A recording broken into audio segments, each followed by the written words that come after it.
मु साक्षी एवं मोर बयस एबे 26 वर्ष। मु जने साधारण झियो विवाह परे शाशु घर को बोहू होई आसिली। स्वामी सरकारी चाकरी करुथिले एवं से प्रायतः सहर रे रहुथिले। मासे 2 मासरे थरे 2 थरे घर को आसंती। घरे मु एवं श्वशुर 2 जन रहुथिलु। शाशुंक देहांत हेबार अनेक वर्ष बीती जाइथिला एवं एबे एही घरर मुख्य श्वशुर थिले। विवाह को 5 वर्ष बीतीगला किंतु ए पर्यंत कौनसी संतान नाही। बोध हुई सेथिपाई कारण मो स्वामी मते समय दियंती नाही। मु तांको समय पाई चाही रहे किंतु तांकर निज चाकिरी सह मतलब। जेउ भल पाइबा जने स्त्री को विवाह परे निज स्वामी ठारू दरकार सेथिरे मु अधूरा थिली। भाबे जे जीवन सठिक भाबरे चलाइबा पाई टंका मध्य दरकार, जहा मो स्वामी भल रोजगार करुछंती किंतु जीवन रे सबु जिनिस परफेक्ट हुए नाही। मो लाइफ रे भी सेमिति थिला। टंका थिला किंतु समय नाही। एमिति आदौ नुहे जे आमे केवल चाकिरी उपरे निर्भरशील थिलु। आम पाखरे जमी मध्य अछि। मो श्वशुर सबु संभाळंती। मो श्वशुर बहुत परिश्रमी मनीष एवं मते बहुत सम्मान करंती किंतु जानिनी काहीकि जेतेबेले मु तांकु देखे एक अजब गरम मो भितरे दौड़ीबाकू लागे। बोध हुए कारण से जने मजबूत गठनर परिश्रमी मनीष थिले। बिल रे दिन सारा झाड़ बुहांती एवं संध्यारे जेतेबेले फेरंती तांको मुहरे बयसर गार थिला। बयस गलानी किंतु शरीर रे एबे भी सेही शक्ति थिला जहा जने युवक पाखरे थाए। दिनकर कथा गारे बड़ धार्मिक आयोजन थिला। घरर सबु संपर्कीय ओ पड़ोशी माने सेठाकू जाइथिले किंतु मु जाई पारिली नाही। सकाळे काम करू करू बहुत थकी जाइथिली। तेणु भाबिली घरे आराम करिबी। श्वशुर मध्य जाई नथिले। बोध हुए तांकू एसबु जिनिसरे बेसी रुचि नथिला। खरा बेला समय प्रबल गरम हेउथिला एवं घरे केवल मु एवं श्वशुर थिलु। घर काम सारिली एवं तापरे गाधोइबाकू गली। ठंडा पानी शरीर को शांति देला। गाधोई सारी जेतेबेले मो कोठरी को फेरिली सेतबेले देखिली जे खटर चादर मैला होईछि। मु ताको काढिबाकू खटको हलेइली किंतु चादर काढिबारे बल प्रयोग करिबाकू पड़िला। श्वशुर कहिले, आरे बहु कण करुछु। मु चमकी पड़िली कारण एहा श्वशुरंक स्वर थिला। मु कहिली चादर काढुथिली खसी जाइछि। श्वशुर कहिले, रुह मु काढी देउछि। से मो पाखकू आसिले। मु तांको बासना स्पष्ट अनुभव कली। झाड़ एवं माटिर मिसामिस बासना। से खटको टेकी देले एवं चादर बाहर करिदेले। मु अस्वस्थिर निश्वास नेली किंतु सेतिकी बेले मो नजर तांको शक्त हाथ उपरे गला जेउथिरे उठिथिबा शिरा एवं परिश्रमर चिन्ह स्पष्ट देखा जाउथिला। मु चादर धरिबाकू चाहिली किंतु हाथ परस्पर को छुई गला। एक हालुका सिहरण मो भितरे खेली गला। मु तुरंत हाथ टाणी नेली किंतु छातीर धड़कन बढ़ी जाइथिला। श्वशुर मध्य मो आखिरे किछि समय चाहिले तापरे किछि न कही सेठारु चाली गले किंतु मु सेठी ठिया होई रहिली। निज भितरे हेउथिबा झड़ को अनुभव करुथिली। एहा कण थिला एमिति काहीकि एहिपरि अजब लागिबाकू लागिला। कण एहा जणे श्वशुर एवं बोहूर संपर्क बाहरे थिला। मते तांको साथीरे अजब लागिबाकू लागिला कारण सेही दिन परे निजकू बदलिबा अनुभव कली। श्वशुरंक सामनाकू आसीबा मात्रे हृदस्पंदन तेज होई जाउथिला। हाथ गोड़ ठंडा पड़ी जाउथिला। एमिति आगरू केबे होई नथिला किंतु एबे प्रतिदिन जेतेबेले तांकू देखे अशांति अनुभव करुथिली। परदिन सकाळे जेतेबेले मु रोसेई घरे रोसेई करुथिली से सेतिकी बेले बाहरु फेरिले। शरीर रे हालुका माटी लागिथिला। बोध हुए बिल रु आसुथिले। से कहिले बहु चा होईछि कि? मु कहिली हम बसंतु आणुछि। ट्रे रे चा रखिली एवं सामनारे रखिदेली। से चुपचाप बसी चा पीबाकू लागिले। मु सेठी घर पाखरे ठिया होइथिली। अजानतरे आखि को चाहिली। तांको आखिरे गंभीरता थिला जेमिति किछि कहिबाकू चाहुछंती किंतु कहू नाहंती। मते जानिनी काहीकि तांको नजररू बंचिबाकू इच्छा हेला। मुंड नुआइली एवं शीघ्र घर भितरकू चालीगली किंतु जेमिति जेमिति दिन बीतिला मु बुझिगली जे एबे मु आउ आग भली रही नाही। सेही दिन गारे वर्षा हेला। बिजुली चली जाइथिला एवं घरे चारियाडे हालुका आलुओ थिला। मु अगणारे ठिया होइथिली। वर्षा बुंदार ठंडा पवन बहुथिला ओ मो मुहकू छुथिला। सेतिकी बेले पछरु श्वशुरंक स्वर आसिला। से कहिले बहु भितरकू आस ओदा होइजिब। मु कहिली हम एइने आसुछि। एथि बहुत भल पवन बहुछि। से कहिले ठीक अछि। କିନ୍ତୁ ଥଣ୍ଡା ନ ଲାଗୁ ମୁଁ ବୁଲି ଚାହିଁଲି ସେ ମଧ୍ୟ ଆଲୁଅରେ ଠିଆ ହୋଇଥିଲେ ଏବଂ ତାଙ୍କ ଆଖି ମୋ ଉପରେ ଥିଲା। ମୋ ନିଶ୍ୱାସ ହଠାତ୍ ଅଟକିଗଲା। ଏ କେବଳ ସାଧାରଣ କଥା ଥିଲା, ତାଙ୍କର ଏମିତି ଚାହିଁବା, କିନ୍ତୁ ତାଙ୍କର କହିବା ଶୈଳୀରେ ଏକ ଆପଣାପଣ ଥିଲା। ଏମିତି ଥିଲା ଯାହା ଆଗରୁ କେବେ ଅନୁଭବ ହୋଇନଥିଲା। ମୁଁ ଶୀଘ୍ର ଭିତରକୁ ଆସିଗଲି। ସେ ମଧ୍ୟ ମୋ ପଛେ ପଛେ ଆସି ବସିଗଲେ। କିଛି ସମୟ ପର୍ଯ୍ୟନ୍ତ କେବଳ ବର୍ଷାର ଶବ୍ଦ ଆସୁଥିଲା, କିନ୍ତୁ ସେହି ନୀରବତା ମଧ୍ୟରେ ଯେମିତି ବହୁତ କିଛି କୁହାଯାଉଥିଲା। ରାତିରେ ମୁଁ ମୋ ରୁମରେ ଥିଲି, କିନ୍ତୁ ନିଦ ଆସୁନଥିଲା। ତାଙ୍କୁ ନେଇ ମନରେ ଅଜବ ଚିନ୍ତା ଆସୁଥିଲା। ନିଜକୁ ବୁଝାଇବାକୁ ଚାହୁଁଥିଲି ଯେ ଏହା ଭୁଲ, ମୁଁ ତାଙ୍କ ବୋହୂ, ଏସବୁ ଭାବିବା ଉଚିତ ନୁହେଁ। କିନ୍ତୁ ଯେତେ ମୁଁ ଏସବୁ ଠାରୁ ଦୂରେଇବାକୁ ଚେଷ୍ଟା କରୁଥିଲି, ସେତେ ଅଧିକ ତାଙ୍କ ବିଷୟରେ ଭାବୁଥିଲି। ସେହିଦିନ ପରେ ସବୁକିଛି ପୂର୍ବ ପରି ଥିଲା, ତଥାପି ସବୁକିଛି ବଦଳି ଯାଇଥିଲା। ପ୍ରତିଦିନ ସେହି କାମ କରୁଥିଲି, ରୋଷେଇ କରିବା, ଖାଦ୍ୟ ତିଆରି କରିବା,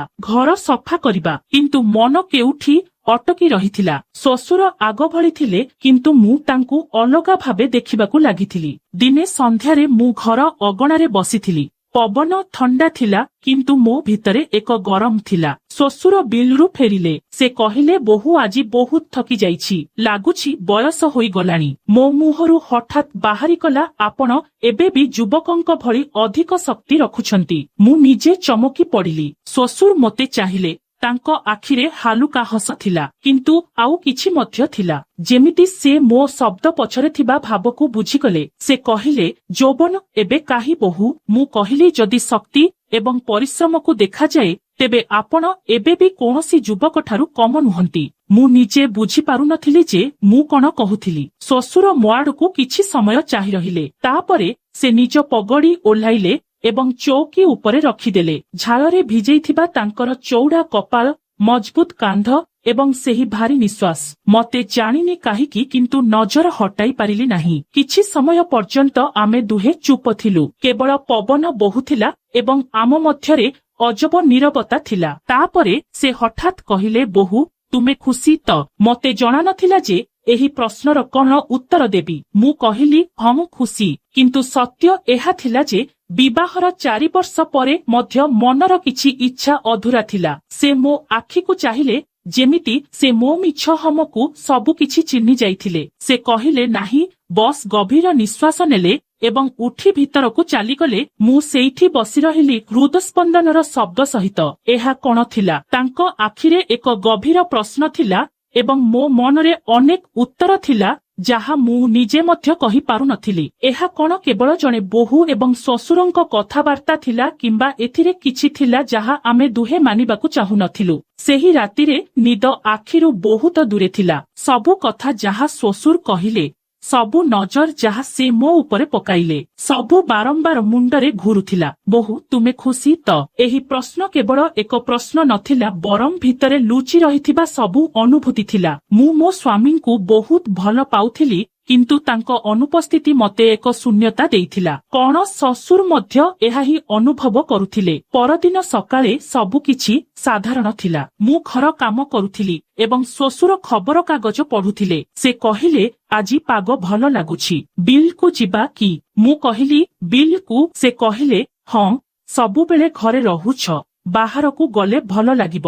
ମୁଁ ଟିକେ ସଂକୋଚ କଲି, କିନ୍ତୁ ପରେ ପ୍ରସ୍ତୁତ ହୋଇଗଲି। ଯେତେବେଳେ ଆମେ ବିଲରେ ପହଞ୍ଚିଲୁ, ଚାରିଆଡ ସବୁଜିମାରେ ଭରି ଯାଇଥିଲା। ଥଣ୍ଡା ପବନ ବହୁଥିଲା ଏବଂ ମାଟିର ବାସନା ମନକୁ ଶାନ୍ତି ଦେଉଥିଲା। ସେ କହିଲେ, ତୁମକୁ ଜଣାଅଛି, ତୁମ ଶାଶୁଙ୍କୁ ମଧ୍ୟ ଏଠାକୁ ଆସିବା ବହୁତ ପସନ୍ଦ ଥିଲା। ମୁଁ କହିଲି, ସତରେ? ଶ୍ୱଶୁର ହାଲୁକା ହସିଲେ ଏବଂ ପାଖରେ ଥିବା ଗୋଟେ ଗଛ ମୂଳରେ ବସିଗଲେ। ମୁଁ ମଧ୍ୟ ସେଠି ବସିବା ପାଇଁ ଓଢ଼ଣୀ ବିଛାଇ ଦେଲି। କିଛି ସମୟ ପର୍ଯ୍ୟନ୍ତ ସେ ପୁରୁଣା କଥା କହିଲେ, କେମିତି ନିଜ ଜୀବନ ବିଲବାଡିରେ ବିତାଇବା, ଶାଶୁଙ୍କ ଯିବା ପରେ କେମିତି ସବୁକିଛି ବଦଳିଗଲା। ମୁଁ କହିଲି, ଆପଣଙ୍କୁ କେବେ ଏକାକୀ ଲାଗେ ନାହିଁ? ସେ କହିଲେ, ଏକାକୀପଣ ବହୁତ ଅନୁଭବ ହୁଏ, କିନ୍ତୁ କଣ କରିବା? ମୋ ଭିତରେ ଅଜବ କଥା ଦୌଡ଼ିବାକୁ ଲାଗିଲା। ଶ୍ୱଶୁରଙ୍କ ଶବ୍ଦ ମୋ କାନରେ ଗୁଞ୍ଜରିତ ହେଉଥିଲା, ଏକାକୀପଣ ବହୁତ ହେଲାଣି, ଏବେ ଅଭ୍ୟାସ ହୋଇଗଲାଣି। ମୁଁ ଚୁପଚାପ ତାଙ୍କ ପାଖରେ ବସି ରହିଲି। ହାଲୁକା ଥଣ୍ଡା ପବନ ବହୁଥିଲା, କିନ୍ତୁ ମୋ ଭିତରେ ଗରମ ବଢିଲା। ଧୀରେ କିନା ତାଙ୍କ ଆଡକୁ ଚାହିଁଲି। ସେ ଆକାଶକୁ ଚାହିଁଥିଲେ, ଯେମିତି କୌଣସି ପୁରୁଣା ଭାବନାରେ ହଜି ଯାଇଛନ୍ତି। କିନ୍ତୁ ମତେ ଏବେ କେବଳ ଗୋଟେ କଥା ବୁଝା ପଡୁଥିଲା, ଆମେ ଦୁହେଁ ହିଁ ଏହି ଏକାପଣ ଅନୁଭବ କରୁଥିଲୁ। ମୁଁ କହିଲି ଏକାକୀପଣ ଅଭ୍ୟାସ ହୋଇଯାଏ, ଏହା ଭଲ ନୁହେଁ। ଶ୍ୱଶୁର ମତେ ଚାହିଁଲେ ଏବଂ ତାଙ୍କ ଆଖିରେ ଏକ ହାଲୁକା ଚମକ ଥିଲା, ଯେପରି ସେ ମୋ କଥା ବୁଝୁଛନ୍ତି କିନ୍ତୁ କହିପାରୁନାହାନ୍ତି। ମୁଁ ନଜର ନୁଆଇଲି। କିଛି ସମୟ ପର୍ଯ୍ୟନ୍ତ ଆମେ ଦୁହେଁ ଚୁପ୍ ରହିଲୁ। ତାପରେ ହାଲୁକା ପବନ ବହିଲା ଏବଂ ମୋ ଶାଢୀର ପଣତ ଉଡ଼ିଯାଇ ତାଙ୍କ କାନ୍ଧରେ ପଡ଼ିଲା। ମୁଁ ତୁରନ୍ତ ତାକୁ ଧରିବାକୁ ଚେଷ୍ଟା କଲି, କିନ୍ତୁ ମୋ ଆଙ୍ଗୁଠି ତାଙ୍କ ଆଙ୍ଗୁଠିରେ ଧକ୍କା ହେଲା।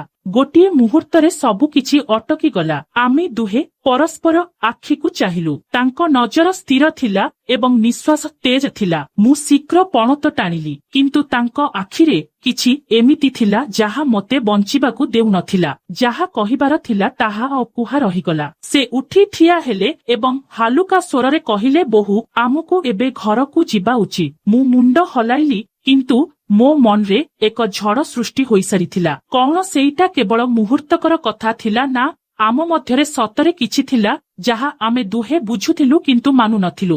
ସେହିଦିନ ପରଠାରୁ ସବୁକିଛି ପୂର୍ବ ପରି ଥିଲା, କିନ୍ତୁ ମୋ ଭିତରେ କିଛି ବଦଳି ଯାଇଥିଲା। ଶ୍ୱଶୁରଙ୍କ ସହିତ ବିତାଇଥିବା ସେହି ମୁହୂର୍ତ୍ତ ବାରମ୍ବାର ମୋ ମୁଣ୍ଡରେ ଘୁରୁଥିଲା। ସେହି ଛୁଇଁଥିବା ପଣତ, ସେହି ଗୋଟିଏ ମୁହୂର୍ତ୍ତରେ ଧକ୍କା ହୋଇଥିବା ନଜର। ମୁଁ ନିଜକୁ ବୁଝାଉଥିଲି ଯେ ଏହା କେବଳ ଏକ ସଜୋଗ ଥିଲା, ଏକ ମାମୁଲି ଘଟଣା। କିନ୍ତୁ ଯଦି ଏହା ଏତେ ମାମୁଲି ଥିଲା, ତେବେ ମୋ ଧଡ଼କନ ଏବେ ବି ତେଜ କାହିଁକି ହେଉଥିଲା ଯେବେ ସେ ମୋ ପାଖରେ ରହୁଥିଲେ? ପରଦିନ ସକାଳେ ଯେତେବେଳେ ମୁଁ ଅଗଣାରେ ଝାଡୁ ମାରୁଥିଲି, ସେତିକିବେଳେ ଶ୍ୱଶୁର ବାହାରକୁ ଆସିଲେ। ମୁଁ ତାଙ୍କୁ ଦେଖି ନଜର ନୁଆଇଦେଲି, କିନ୍ତୁ ମୋତେ ଅନୁଭବ ହେଲା ଯେ ସେ କିଛି କହିବାକୁ ଚାହାନ୍ତି। କିଛି ମୁହୂର୍ତ୍ତ ପର୍ଯ୍ୟନ୍ତ କେବଳ ଆମ ମଧ୍ୟରେ ନୀରବତା ଥିଲା। ତାପରେ ସେ କହିଲେ, ବୋହୂ, ଆଜି ବିଲକୁ ଯାଇ ହଳ କରାଇବାକୁ ହେବ। ତୁମେ ଆଜି ବିଲକୁ ଯିବ କି? ମୁଁ କହିଲି, ବିଲକୁ? ସେ ହାଲୁକା ହସ ସହିତ କହିଲେ, କାଲି ତୁମକୁ ବିଲ୍ ଭଲ ଲାଗିଥିଲା, ତେଣୁ ଭାବିଲି ଆଜି କାମ ମଧ୍ୟ ଦେଖାଇଦେବି। ମୁଁ ମୁଣ୍ଡ ହଲାଇଲି, କିନ୍ତୁ ମନରେ ଏକ ଅଜବ ହଲଚଲ ଥିଲା। ଯେତେବେଳେ ଆମେ ବିଲରେ ପହଞ୍ଚିଲୁ, ସୂର୍ଯ୍ୟ ଅସ୍ତ ହେଉଥିଲା। ପବନ ଥଣ୍ଡା ହୋଇ ସାରିଥିଲା ଏବଂ ହାଲୁକା ଓଦାଳିଆ ଭାବ ମାଟିରେ ଅନୁଭବ ହେଉଥିଲା। ଶ୍ୱଶୁର ଟ୍ରାକ୍ଟର ଚଲାଉଥିଲେ ଏବଂ ମୁଁ ଠିଆ ହୋଇ ତାହା ଦେଖୁଥିଲି। ମୁଁ ଭାବୁଥିଲି କେତେ ପରିଶ୍ରମୀ ସେ ଏତେ ବୟସ ମଧ୍ୟରେ ବିନା ଅଟକି କାମ କରୁଛନ୍ତି। କିଛି ସମୟ ପରେ ସେ ମୋ ପାଖକୁ ଆସିଲେ ଏବଂ ନିଜ କପାଳର ଝାଳ ପୋଛି କହିଲେ, ଥକିଗଲ କି? ମୁଁ କହିଲି, ନାହିଁ, କିନ୍ତୁ ଆପଣଙ୍କୁ ଦେଖି ଲାଗୁଛି ଯେ ଆପଣ ଥକି ଯାଇଛନ୍ତି। ସେ ହାଲୁକା ହସିଲେ ଏବଂ ପାଖ ନଳକୂଅରୁ ପାଣି ବାହାର କରିବାକୁ ଲାଗିଲେ। ମୁଁ ତାଙ୍କ ପାଖକୁ ଯାଇ ଭାରଟି ଧରିଲି ଏବଂ କହିଲି, ମୁଁ ସାହାଯ୍ୟ କରିବି କି? ସେ ମୋତେ ଚାହିଁଲେ। ତାପରେ ହାଲୁକା ହସ ସହିତ କହିଲେ, ଯଦି ବୋହୂର ହାତ ବଢା ହୋଇ ପାଣି ମିଳିଯିବ, ତେବେ ଶକ୍ତି ଆହୁରି ବଢିଯିବ। ମୋ ହାତ ଥରିଗଲା। ଏହା କେବଳ ଏକ ମଜା ଥିଲା କିମ୍ବା କଥାରେ କିଛି ଅଲଗା ଲୁଚି ରହିଥିଲା? ମୁଁ ଶୀଘ୍ର ଭାରଟି ତାଙ୍କୁ ବଢାଇ ଦେଲି ଏବଂ ନିଜେ ସମ୍ଭାଳିବାକୁ ଲାଗିଲି। ଯେତେବେଳେ ଆମେ ଘରକୁ ଫେରିଲୁ, ସେତେବେଳେ ମୁଁ ବହୁତ କିଛି ଭାବୁଥିଲି। ଏହା ଯାହା ହେଉଥିଲା ତାହା ଠିକ ନଥିଲା। ମୁଁ ତାଙ୍କ ନିକଟରେ ଏମିତି କାହିଁକି ଅନୁଭବ କରୁଥିଲି? କାହିଁକି ମନ ହଲଚଲ ହେଉଥିଲା? ନିଜକୁ ବୁଝାଇଲି ଯେ ନିଜକୁ ସମ୍ଭାଳିବାକୁ ହେବ। ଏହା କେବଳ ଭୁଲ ବୁଝାମଣା। ସେହିଦିନ ପରଠାରୁ ମୁଁ ନିଜକୁ ସମ୍ଭାଳିବାକୁ ଚେଷ୍ଟା କରୁଥିଲି, କିନ୍ତୁ ମନ ଭିତରେ ଉଠୁଥିବା ହଲଚଲ ଏତେ ସହଜରେ ଶାନ୍ତ ହେବାର ନଥିଲା। ମୁଁ ନିଜକୁ ବୁଝାଇଲି ଯେ ଏହା କେବଳ ଏକ ଭାବନାତ୍ମକ ସଂଲଗ୍ନତା ଯାହା ସମୟ ସହିତ ଶେଷ ହୋଇଯିବ। କିନ୍ତୁ ଯେତେ ମୁଁ ଏଥିରୁ ବଞ୍ଚିବାକୁ ଚେଷ୍ଟା କରୁଥିଲି, ସେତିକି ଏହା ମୋତେ ନିଜାଗକୁ ଟାଣୁଥିଲା। ସେହି ସନ୍ଧ୍ୟାରେ ମୁଁ ରୋଷେଇ ଘରେ ଥିଲି। ଶ୍ୱଶୁର ଖଟିଆରେ ବସିଥିଲେ ଏବଂ ମୁଁ ତାଙ୍କ ପାଇଁ ଚା ତିଆରି କରୁଥିଲି। ସେ କହିଲେ, ବୋହୂ, ଯେତେବେଳେ ପୁଅ ଆସିଯିବ, ତେବେ ତୁମକୁ ମୋ ପାଇଁ ଚା ତିଆରି କରିବାର ଦରକାର ପଡ଼ିବ ନାହିଁ। ମୁଁ ହାଲୁକା ହସ ସହିତ କହିଲି, ଏବେ ତ ଅଭ୍ୟାସ ହୋଇଗଲାଣି ଆପଣଙ୍କୁ ଚାହାର। ସେ ହସିକି କହିଲେ, ଅଭ୍ୟାସ କେବେ କେବେ କଷ୍ଟକର ମଧ୍ୟ ହୋଇଯାଏ ବୋହୂ। ମୁଁ ତାଙ୍କୁ ଚାହିଁଲି ଏବଂ ହାଲୁକା ସ୍ୱରରେ କହିଲି, କେବେ କେବେ ଅଭ୍ୟାସ କଷ୍ଟକର ହୋଇଯାଏ ଏବଂ ପରେ ମଣିଷକୁ ବୁଝା ପଡେ ନାହିଁ ଯେ ସେ ଠିକ କରୁଛି କି ଭୁଲ। ଶ୍ୱଶୁର ଚା କପ ଉଠାଇଲେ, କିନ୍ତୁ ଏବେ ତାଙ୍କ ଆଖିରେ ଗଭୀରତା ଥିଲା। ମୁଁ ଆଗକୁ କହିଲି, କେବେ କେବେ ମଣିଷକୁ ସେହି ଜିନିଷ ଅଧିକ ନିଜର ଲାଗିବାକୁ ଲାଗେ ଯାହା ତାକୁ ମିଳିନଥାଏ କିମ୍ବା ତାର ସବୁଦିନ ପାଇଁ ହୋଇପାରିବ ନାହିଁ। ଏବେ ତାଙ୍କ ହାତ ହାଲୁକା ଅଟକି ଗଲା। ସେ ମୋ ଆଖିରେ ଚାହିଁଲେ ଯେମିତି ସେ ମୋ ଶବ୍ଦର ଗଭୀରତା ବୁଝି ଯାଇଥିଲେ, କିନ୍ତୁ ପର ମୁହୂର୍ତ୍ତରେ ସେ ନଜର ନୁଆଇ ଦେଲେ ଏବଂ ଚା ପିଇବାକୁ ଲାଗିଲେ। ସେ କହିଲେ, ବୋହୂ, କିଛି ଜିନିଷ ଯେତେ ଦୂରରେ ରହେ ସେତେ ଭଲ। ମୁଁ ଚୁପଚାପ ମୁଣ୍ଡ ନୁଆଇଲି। ସେହି ରାତିରେ ଯେତେବେଳେ ଶୋଇଥିଲି ବହୁତ ସମୟ ପର୍ଯ୍ୟନ୍ତ ଭାବୁଥିଲି, ସତରେ କଣ ମୁଁ ପଥ ହୁଡ଼ି ଯାଇଥିଲି, କିମ୍ବା ମୁଁ କେବଳ ସେହି ଆପଣାପଣ ଭଲ ପାଇବା ଖୋଜୁଥିଲି ଯାହା ମୋ ସ୍ୱାମୀଙ୍କଠାରୁ ମିଳିବା ଉଚିତ ଥିଲା। ଯଦି ଜଣେ ସ୍ତ୍ରୀ ନିଜ ସ୍ୱାମୀଠାରୁ ସମୟ ଏବଂ ଭଲ ପାଇବା ନ ପାଏ, ତେବେ ସେ ତାକୁ ଅନ୍ୟ କେଉଁଠି ଖୋଜିବାକୁ ଲାଗେ। ବୋଧହୁଏ ମୋ ସହିତ ମଧ୍ୟ ସେମିତି ହୋଇଥିଲା। କିନ୍ତୁ ଏବେ ମତେ ବୁଝା ପଡ଼ିଯାଇଥିଲା ଯେ ସତରେ ସୁଖ ସେଇଠି ଯାହା ନିଜର। ମୋ ସ୍ୱାମୀଙ୍କୁ ମୋର ଦରକାର ଥିଲା। ଯଦି ଏମିତି ଏକାକୀପଣ ରହିଥାନ୍ତି, ତେବେ ହୁଏତ କୌଣସି ଭୁଲ କରି ବସିଥାନ୍ତି। ଶ୍ୱଶୁର କିଛି ଭାବିଲେ ଏବଂ ନିଷ୍ପତ୍ତି ନେଲେ ଯେ ଏବେ ତାଙ୍କୁ କିଛି କରିବାକୁ ହେବ।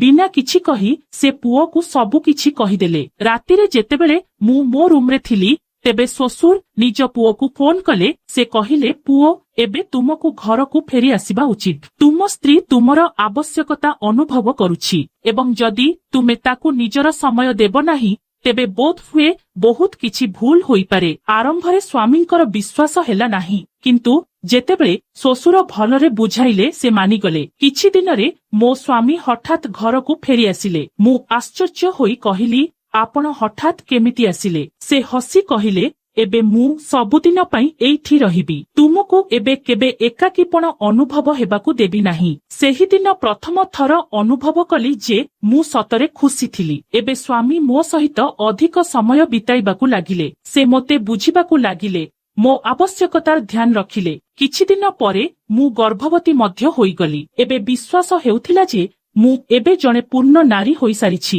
ସ୍ୱାମୀ ମୋତେ ସେହି ସବୁ କିଛି ଦେବାକୁ ଲାଗିଲେ ଯାହା ଜଣେ ପତ୍ନୀର ଦରକାର। ଏବଂ 9 ମାସ ପରେ ଆମ ଘରେ ଝିଅଟିଏ ଜନ୍ମ ହେଲା। ଆମେ ସମସ୍ତେ ଏବେ ବହୁତ ଖୁସି ଥିଲୁ। ଶ୍ୱଶୁର ସବୁ କିଛି ଦେଖି କେବଳ ହାଲୁକା ହସୁଥିଲେ। ସେ ନିଜକୁ କହିଲେ, ଏବେ ସବୁ ଠିକ ହୋଇଗଲା। ଏବେ ଆଉ କାହାର ଦରକାର ନାହିଁ।